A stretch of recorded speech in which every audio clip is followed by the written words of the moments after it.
Bonjour à tous et bienvenue sur boursicoté.com pour cette nouvelle analyse technique des principaux indices mondiaux avec un DAX donc qui continue à évoluer dans une belle dynamique haussière. On se battait ici avec cette zone des 13 789 points, donc un DAX qui a des nouveaux plus hauts historiques. Alors il n'y en a pas eu cette semaine, mais on est pour autant bien resté ici au-dessus de cette zone avec une dynamique ici qui est confirmée. On peut même constater ici que les cours aujourd'hui sont venus chercher la moyenne mobile 20 exponentielle ici, mais sont venus clôturer ici au niveau de cette zone horizontale. Donc on est clairement dans une poursuite malgré des indicateurs qui sont plutôt baissiers, notamment les histogrammes ici du MACD, même si le RSI lui reste plutôt dans sa partie supérieure d'évolution. Alors les points à surveiller pour demain, donc tout simplement cette zone de 13 789. Si les cours venaient à casser ici, ça sera un possible retour ici sur la zone des 13 460 qu'il faudrait guetter, mais ce n'est que sur une rupture ici de cette zone que la dynamique pourrait passer durablement dans une tendance baissière. On voit ici que cette zone horizontale, les 13 460, était une résistance majeure ici sur l'automne avec des points hauts significatifs qui étaient venus valider cette tendance, ainsi que cette zone ici que nous avions connue fin novembre et début décembre. Donc clairement c'est cette zone qu'il faudra observer.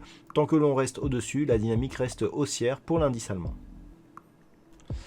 Pour l'Eurostoxx 50, nous sommes dans une dynamique similaire, puisque les cours ici ont validé la rupture haussière donc de la zone des 3595 points, et que malgré un affaiblissement en fin de semaine, on est plutôt au-dessus de cette zone en fin de semaine qu'en dessous.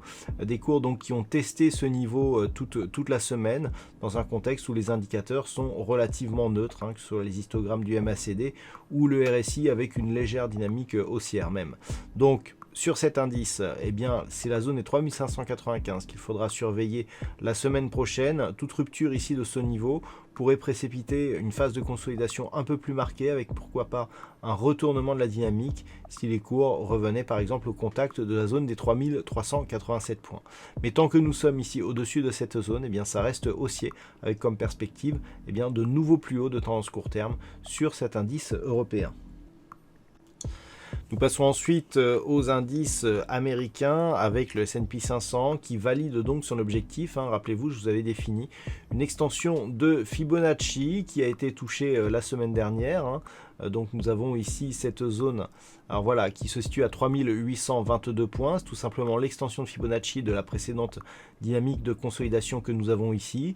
Et ce que nous pouvons constater, c'est que cette extension, elle est vraiment ici une résistance pour la dynamique, puisque ça a été le point haut de cette semaine. Alors une configuration qui ressemble un petit peu à celle que nous avons sur le DAX, avec donc des cours qui ne parviennent pas ici à casser cette zone de résistance, et en fin de semaine un retour ici sur la moyenne mobile 20 exponentielle.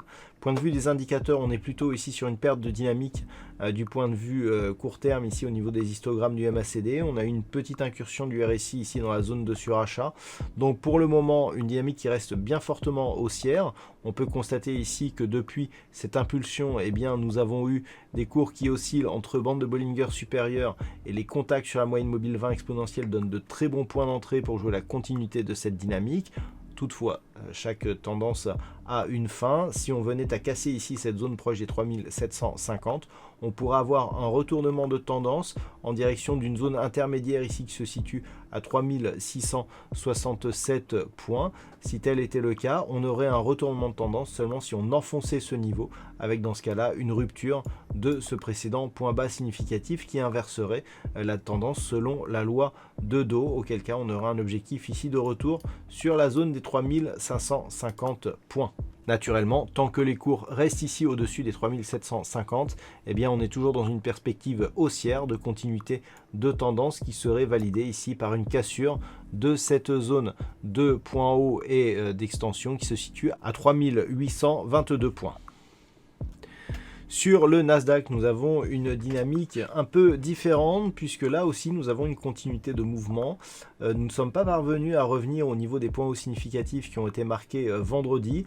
On reste toutefois au-dessus de la moyenne mobile 20 exponentielle ici, mais l'extension de Fibonacci est relativement loin. Alors on l'a tracée ici, c'est exactement la même que celle que nous avons là, sauf que l'extension, eh bien, elle se situe ici à 13 528 points et on est assez loin. On voit que le Nasdaq a tendance à sous-performer actuellement au niveau du S&P 500. Donc on a une hausse ici un peu plus contrôlée, on va dire, après la flambée qu'a connue le Nasdaq récemment. Donc clairement, par contre, on est toujours ici dans une dynamique haussière, hein, avec des contacts donc, qui se font bien ici au-dessus de la moyenne mobile 20 exponentielle. Il faudrait toutefois casser ici cette zone de point haut, hein, qui avait été marquée en fin de semaine dernière, proche des 13 100 points, hein, voilà, ici 13 120 points. Donc en cas de rupture ici de ce mouvement, eh bien, on pourrait bien continuer ici en direction de cette fameuse extension de Fibonacci juste au-dessus des 13 500 points. Et puis enfin, on termine avec le Nikkei, donc l'indice japonais qui est lui aussi sur une très forte dynamique haussière. On a cassé ici la zone d'objectif, hein, que constituait la résistance des 28 350 points. Donc on est vraiment sur des très vieux niveaux, hein, puisqu'il faut remonter à très loin ici sur l'indice japonais. Il faut même remonter ici, voilà, en hebdomadaire et remonter vraiment à des cotations très éloignées. Ici, on était en 1990. Pour trouver des niveaux, eh bien, qui cotaient à cette époque-là. Donc autant dire que les supports résistance sont beaucoup plus flous que si on avait eu des niveaux déjà testés il y a quelques mois, voire quelques années. Donc clairement, ici, les zones de résistance vont devenir un peu moins significatives. On a un mouvement qui s'entretient à la hausse avec des indicateurs qui nous montrent ici que nous sommes dans une continuité. Les histogrammes du MACD qui étaient baissiers dans un contexte où le RSI était suracheté auraient pu nous donner un signal de consolidation, mais pas du tout. On a continué ici à monter sur le RSI, donc nouveau plus haut, hein, qui est désormais quasiment à 80, et donc nouveau plus haut ici aussi sur l'indice, et des histogrammes du MACD qui se retournent à la hausse. Donc on est sur une tendance qui semble relativement forte, hein, cette tendance qui est partie ici d'un contact sur la zone de support des 16 500 points.